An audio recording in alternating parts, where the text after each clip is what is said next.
Good evening, folks.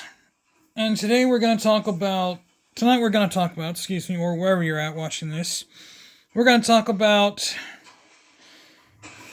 the keys. Excuse me. I'm about yawning there. Tonight we're going to talk about Minnesota's game plan, about how Ohio State needs to stop Minnesota. Now, Drake Lindsey, who went 31 of 41, 3 touchdowns, the 324 yards. I mean, the last time Ohio State lost to Minnesota was back in 2000. I mean, they lost 29-17, but they're nowhere near that Minnesota. That Minnesota team was a pretty decent team, and this one's also a decent team. They're both pretty decent teams, but this Minnesota team is definitely an air raid kind of team. They're very well sophisticated when it comes to passing through the air. They're fast. And their receiver, Jalen Smith, 4 receptions, 103 yards, and 1 touchdown. That there tells you everything you need to know about this team. They can receive every time they get the ball, and they are fast when they get it. Now, the thing about it is they don't play Michigan this year, so the Little Brown Jug still remains in Michigan, and Ohio State holds, I think, a 37-7 record with them. I'm not really sure. I had to look at that, but Ohio State's won the past 12 times they've played Minnesota, and they're just a really good, talented team.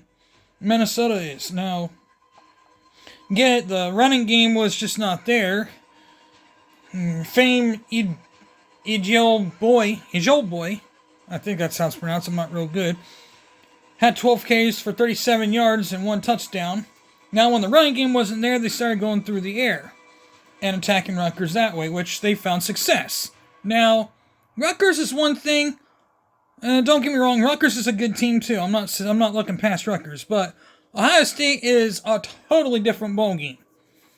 Ohio State won't let you breathe like Rutgers would. I mean, the score might be totally different ballgame. Now, if you look at how Drake Lindsey was charged at, he was trying to get rid of the ball, but he actually did. And that was success on his part. He threw the ball when he needed to. He got it out of his hands when he needed to.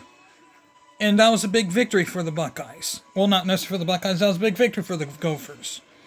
Now, Ohio State, on the other hand, they can pass when they need. Julian Sayin, he was a monster when he really needed it. He passed the ball. 22 of 28.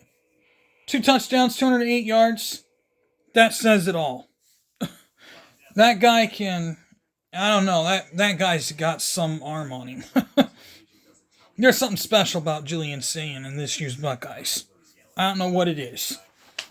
Now, Minnesota, on the other hand, they got a lot of good talent in them. Now, Minnesota, the passing game is there. They just need to think about how they're going to do it. I just think there's just a lot that needs to be taken care of. And things will get better for them. Well, we all know how that worked out for them.